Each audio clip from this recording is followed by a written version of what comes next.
This is Local Edition. I'm Brad Pomerance in the Inland Empire today, joined by John Burnard. He is a councilman in the city of Riverside. And back in 2010, Prop 19 was on the ballot to legalize marijuana. It went down, getting about 46%. Well, 6 years later, same ballot initiative essentially, and it passes with 57% of the vote. About 11 points in 6 years. Not bad. Yeah.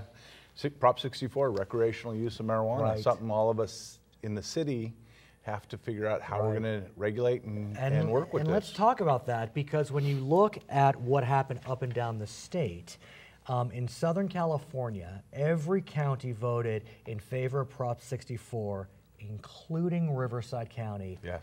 But excluding Imperial and Kern. I mean, Riverside County voted 53% in favor of recreational marijuana. Was that a surprise to you, sir? It was. Based on the conversations I hear from a lot of the community members, I did not expect it to pass in Riverside. I did expect it to pass statewide, which it was a statewide initiative. So as citizens in Riverside, now we've got to start trying to figure out, voters passed it. It's the law.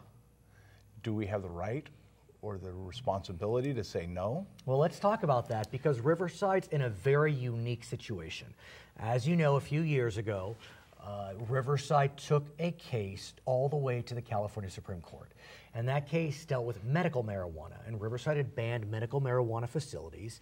And Riverside said, as a matter of land use, we think we have the right to ban them. Yeah. And the California Supreme Court said, you're right, you do. Yeah. 7-0. And Prop 64 has some language in it that talks about the land right uses, but it also talks about if the federal government takes it off a Schedule I narcotic, then it would not have those land restriction rights anymore. Okay, well, we don't know what's going to happen with the new administration. No, no one really knows. But let's presume that marijuana stays Schedule I, just for argument's sake. What does Riverside do? Because look, there are arguments in favor of allowing commercial sales, there are arguments against, but you are in a county that voted in favor of it. Yeah, well, I think what we're going to have to wrestle with is whether we sell recreational marijuana within the city limits or allow it to be sold within the city limits. It's going to be present, because it's no longer a crime to... It's not a crime right now. It's not a crime right now. The day after the election. Yeah. It's not a crime. So they can go to other areas, make their purchase, come back and still drive under the influence in Riverside, still hang out maybe at a park or on the street smoking. And that's a big question. So then we've got to put the resources towards it to clear up those issues. So if we're going to be dealing with the issues, maybe the smart thing is to have the dispensaries, the stores within the city, be able to capitalize on that additional tax dollars to help pay for that infrastructure that's going to be needed to take care of it. Let's talk about taxing, because that's a whole other question. Under Prop 64, localities do have the right to tax marijuana, both medical and recreational. And in November, this is interesting, 39 counties and cities had on their ballots, if Prop 64 passes, we're going to have these taxes. Out of those 39, 37 passed. Yeah. So it looks like cities and counties and their voters are seeing the possibility for revenue and saying yes. Yeah, I think you're seeing a trend across the state doing that. We've still got in another month or so to take a look at how we're going to regulate this and how we're going to tax it. I think any concern, or a concern that every city should have, is you don't want to tax it too high. So the state's already got its tax on it, and then you have your local taxes, and then on top of it you can apply this additional tax. Well, if we make that price too high or tax it too hard, then it's still going to be more lucrative to go to the black market. You're absolutely right. And we really want to see the black market eliminated in this, so that you can have controlled dispensaries or stores for it. Here's another question. In November, 19 cities or counties had measures on the ballot that allowed for marijuana operations, cultivation. Now, in that case, only 8 passed. What does Riverside make of that? Look, you got a lot of land out here. We have the green belt. You have the green belt. It could be a real change in the green belt. Yeah, that's an understatement. Yeah, I think we're very leery. I think overall there's a lot more caution on that. Desert Hot Springs, Adelanto, I think they both made some very successful use of warehouse space and open space for it. And in talking to some of those council members in those cities and representatives, they seem to be doing well with it. But I think we would be skeptical here I mean, I think if the council decides to open up or allow stores to be operated within Riverside, that'll probably be a pretty big step for us. So when do we know? I know you're meeting in a few weeks. What's the process? You don't need to go to your voters to ask, do you? No, this will be a vote and a decision made through the council. So I'm looking for input from my residents. And what are you hearing?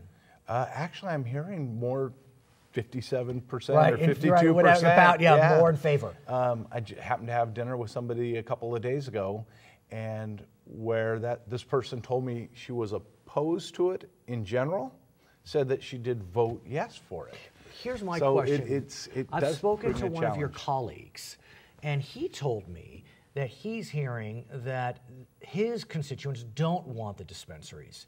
So my question is, could the council say, okay, in Ward 7, the councilman would like it, and its constituents would like it, so we'll allow it, but not in Ward, I don't remember his ward number. Yeah. But could that be done, or you did in certain wards? Yeah, I think we've talked about if it would be in select industrial areas, maybe a ward or two that would be approved for it.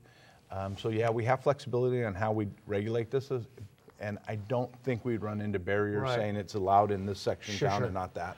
So in the background of the taxing question is Measure Z. Oh, yeah. Measure Z, a Riverside sales tax initiative that passed in November. You didn't ask for a quarter cent. You didn't ask for a half a cent, or even 3/4 of a cent. You asked for a full cent. And your voters overwhelmingly said yes. Yes, they did. About 60% of your voters. You needed 50 plus 1 because it was a general tax. Yes. Gotta ask you again, I mean, that's a big statement. 60% in Riverside? Yes. What went right? I think they trust their leadership. I think they trust the city's going to do the right thing, and we recognize the need to work on our infrastructure. Our streets need a lot of paving. We have parts of the community that still need sidewalks done.